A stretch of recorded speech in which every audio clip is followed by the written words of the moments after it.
بسم اللہ الرحمن الرحیم.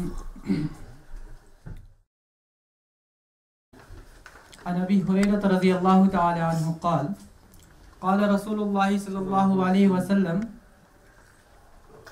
من كان يؤمن بالله واليوم الآخر فليقل خيرا أو ليصمت. مسلم شریف کی روایت ہے اور اس روایت کے راوی ابو ہریرہ رضی اللہ تعالی عنہ ہیں، اور اس کا سادہ سا ترجمہ ہے کہ جو شخص اللہ اور یوم آخرت پر ایمان رکھتا ہے اسے چاہیے کہ اچھی اور بھلی بات کرے ورنہ خاموش رہے. بہت ہی مختصر سی یہ روایت ہے، لیکن ہم غور کریں تو یہ روایت ہمیں گفتگو کا آداب سکھاتی ہے. یہ روایت ہمیں بتاتی ہے کہ ہمیں ایک مسلمان ہونے کے ناطے، خاص طور سے اسلام کا نمائندہ ہونے کے ناطے، اس کے آگے چلے تو تحریک کا نمائندہ ہونے کے ناطے ہمارے اوپر کتنی بڑی ذمہ داری ہے کہ ہم اپنی زبان کا صحیح اور محتاط استعمال کریں. زبان انسان کی شخصیت کا آئینہ دار ہے، ترجمان ہے. کون شخص کیسا ہے یہ اس کی گفتگو سے پتہ چل جاتا ہے.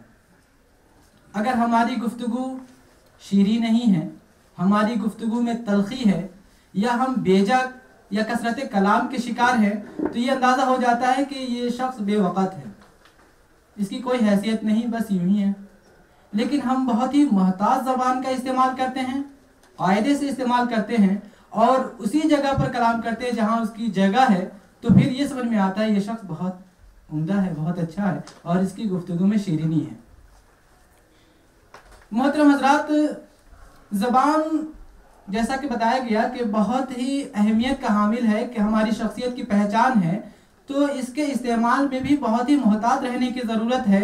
چنانچہ نبی کریم علیہ السلام نے اس کی طرف اشارہ کرتے ہوئے فرمایا، جب ایک صحابی نے دریافت کیا کہ اے اللہ کے رسول صلی اللہ علیہ وسلم بتائیے کہ آپ میرے اوپر سب سے زیادہ کس چیز کا خوف کھاتے ہیں، یعنی ہمارے لیے سب سے زیادہ خطرناک، خوفناک کون سی چیز ہے؟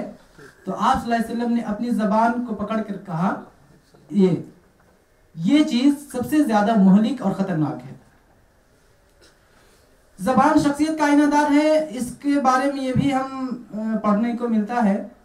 شیخ سعدی رحمۃ اللہ علیہ کہتے ہیں کہ تامرد سخن نہ گفتہ باشد عیب و ہنر نہفتہ باشد، کہ جب تک انسان بولتا نہیں ہے اس کا عیب و ہنر چھپا ہوتا ہے. تو ہم جب بولیں یا منہ کھولیں تو ہماری شخصیت کیسی ہے یہ ابھر کر آئے. ہم کیسا زبان استعمال کرتے ہیں، کیسی ہماری زبان ہے، اس کی ایک پہچان ہونی چاہیے. اس کے ساتھ ہی زبان کے سلسلے میں یہ بھی ہے کہ ہم اکثر کثرت کلام کی وجہ سے بہت ساری راز کی باتیں بھی کہہ جاتے ہیں، حالانکہ راز ایک امانت ہے، اس کا خیال نہیں کرتے. اسی لیے کہا گیا ہے کہ یہ زبان اللسان و جرمہ صغیر و جرمہ کبیر، یہ سائز میں بہت چھوٹا ہوتا ہے، لیکن اس کے نتائج اور اس کی سنگینی کو اگر دیکھا جائے تو بہت خطرناک ہے. یہی وجہ ہے کہ انسان کا جسم جو سب سے زیادہ پناہ مانگتا ہے وہ اپنی اسی زبان سے ہی مانگتا ہے. اس لیے ہم اپنے زبان کا صحیح استعمال کریں. اور آگے جو روایت میں جیسا کہ پہلے بات آئی کہ نبی صلی اللہ علیہ وسلم نے یہ اصول بتایا کہ بات اچھی ہے تو کی جائے، اگر بات اچھی نہیں ہے تو پھر بیجا کلام سے احتراز کیا جائے، اور بدگوئی سے بھی احتراز کیا جائے، اس سے بچا جائے. اگر ہم ایسا نہیں کرتے تو پھر ہم دوسروں کا وقت ضائع کرتے ہیں، وقت جبکہ قیمتی چیز ہے. اگر ہم ایسا نہیں کرتے ہیں تو گویا دوسروں کو بیجا عتاب کا شکار بنا رہے ہیں. یا پھر ہم اپنی زبان میں سلیقہ مندی نہیں لاتے تو یہ بتانا چاہ رہے ہیں کہ انسان کی کوئی حیثیت نہیں ہے. اس لیے ہمیں زبان کا استعمال صحیح طور پر کرنا چاہیے. ایک اور بات آتی ہے جس کے بارے میں کہا جاتا ہے خیر الکلام ما قل و دل، کہ بہترین گفتگو کون سی گفتگو ہوگی. ابھی روایت سے معلوم ہوا کہ اچھی اور بھلی بات کی جانی چاہیے، تو اس کے بارے میں یہ کہا گیا بہترین گفتگو وہ ہے جو مختصر ہو اور مدلل ہو. ہم کوئی بھی بات کریں تو یہ دیکھیں کہ اس بات کو بہت مختصر انداز میں ہم کہہ سکتے ہیں، کر سکتے ہیں، تو اس کا اہتمام کیا جائے. یہی اس کے ساتھ ساتھ یہ بھی لحاظ رکھے کہ ہم جو بات کر رہے ہیں وہ بلا دلیل نہیں ہے، بلکہ کسی نہ کسی دلیل پر مبنی یہ کلام ہے. تو بات مختصر ہو لیکن مدلل ہو تو وہ بات مؤثر ہوتی ہے. اسی طرح زبان کا صحیح استعمال کیا جائے اور اس میں شیرینی لائی جائے تو اس سے بھی لوگ متاثر ہوتے ہیں.